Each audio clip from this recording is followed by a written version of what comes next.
This quiet, grassy trail next to the old depot buildings was once the site of bustling commerce along the railroad that ran from Rutland to Poultney to Albany and on to New York City. This was the route of the slate picker, the rail line that hauled slate from the quarries, agricultural and industrial products, and the immigrants who worked here.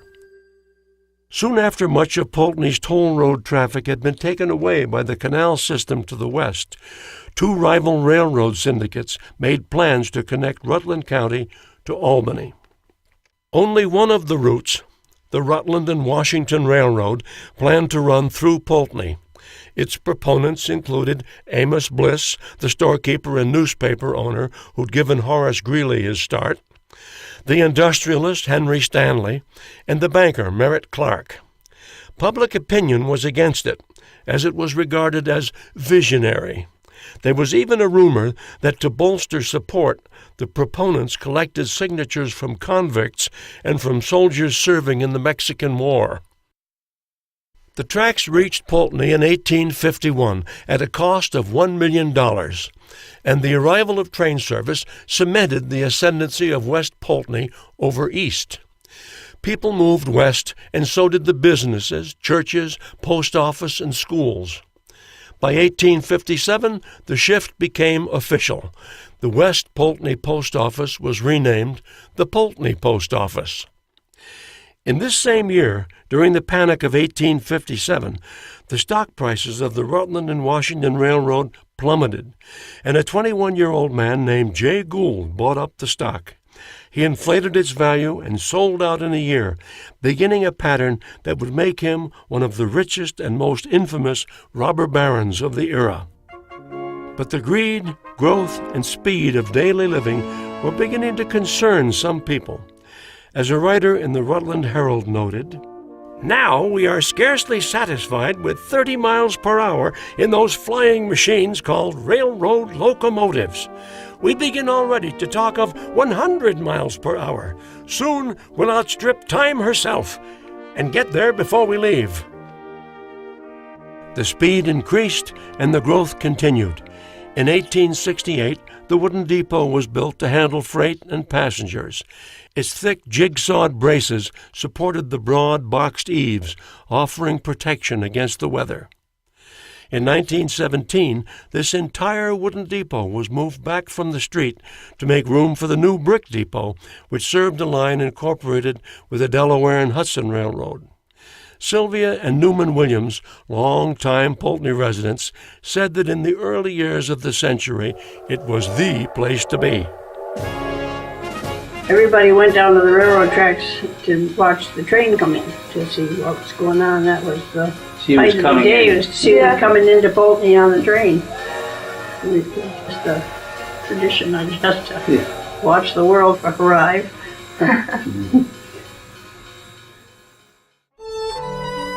But in 1934, as the entire country struggled through the Great Depression, the train stopped its passenger service to Poultney.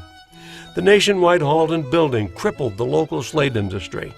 Together, these economic blows slowed the pace of new construction and help explain why Poultney today retains so many historic buildings. After its service as a train station ended, the brick depot was converted for use as a restaurant, and after the tracks were removed, the former rail line became a rail trail, used for year-round recreation.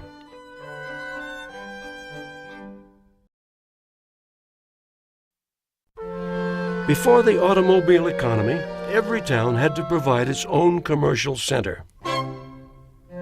Poultney had 5 department stores, dry goods stores, restaurants, stables, and several photographic studios. The downtown served local residents and more than 1,000 quarrymen who worked in some 250 quarries in the area. The Humphrey Block, also known as the Journal Press Building, was built in 1904 in a neoclassical revival style, presenting a sense of strength and stature that typified buildings of the Gilded Age.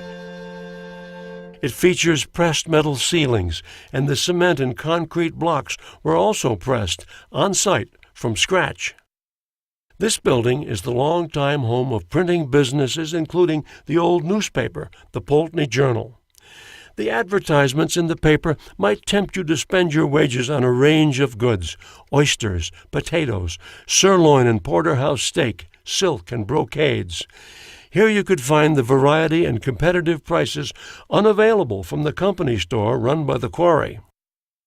At one time or another, this building housed a bowling alley, a community center, a dry goods store, barber shop, pool hall, saloon, and the U.S. Post Office.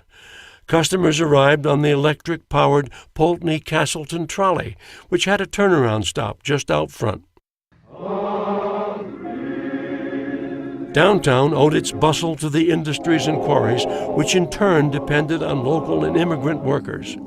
Workers from slate quarries in Wales launched the first wave of immigration in 1850. The Welsh were soon joined by subsequent waves of immigrants, skilled quarrymen or miners from Poland, Austria, Czechoslovakia, Yugoslavia, Italy, Ireland, Hungary, and Canada. This immigration continued through the 1890s and into the early 1900s.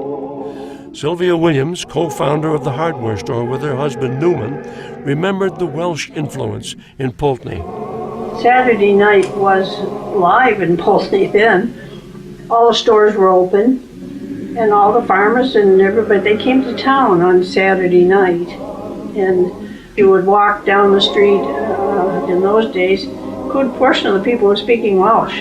It's a Welsh community, but now you never hear it. But in those days, you did, because everybody was out, and quarrymen would come in, and the farmers would come in, and it was a fun night. It really was.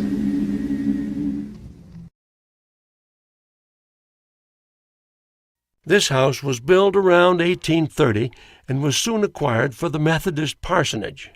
It's noted for the flat-roofed Queen Anne porch with fancy turned posts and cut-out florals and a four-sided hip roof with a cresting cover in slate. At least 2 renovations added to the eclectic nature of the house, reflecting the many building patterns that have blended during Poultney's history.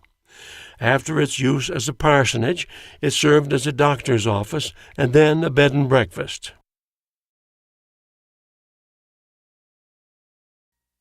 This unique building, the one-time home of Mr. and Mrs. James Farnham, also housed Poultney Village's first public library. It opened in 1895, just 4 months after a library initiative was launched. The first book the library received was The Scarlet Letter by Nathaniel Hawthorne.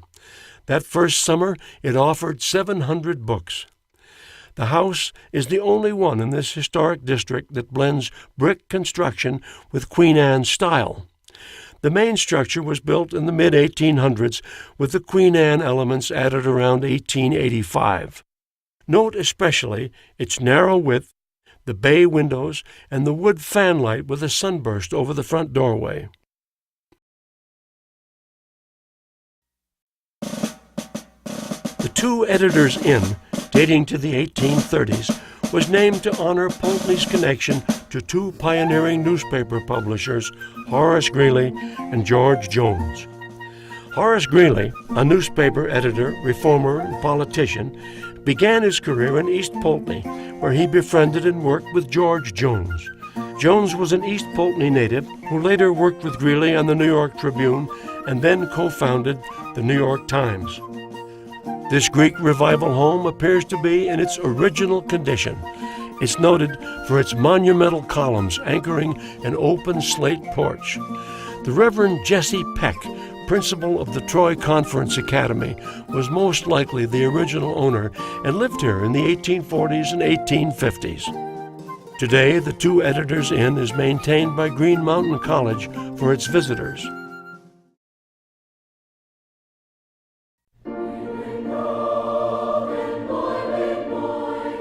Green Mountain College sits on 155 acres, framing the far west end of Poultney Village and continuing the town's long heritage as a home for education.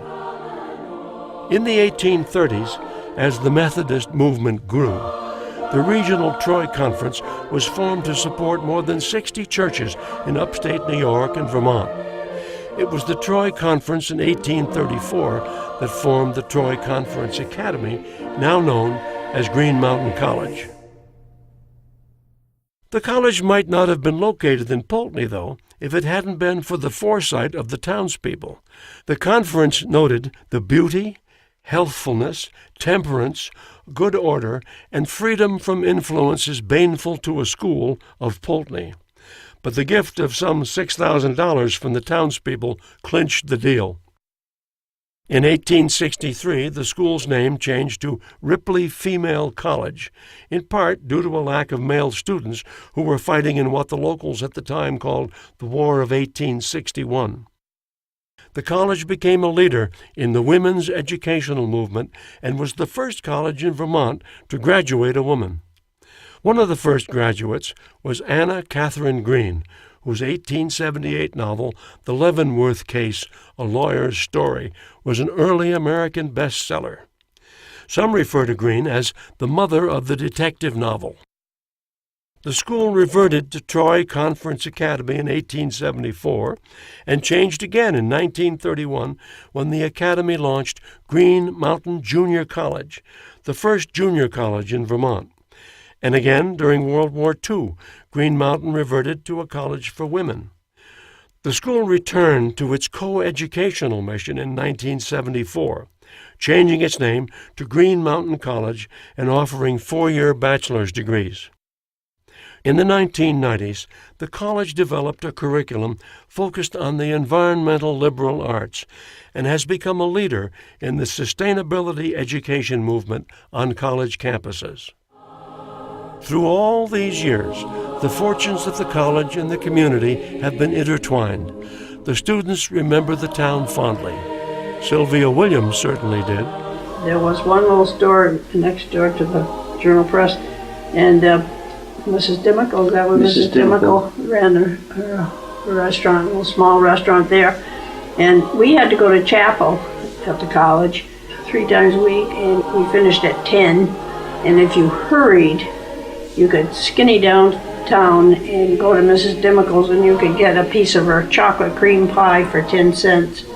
She only made a couple of them, and if you wanted one, you had to get there first. And they didn't last long. It was delicious.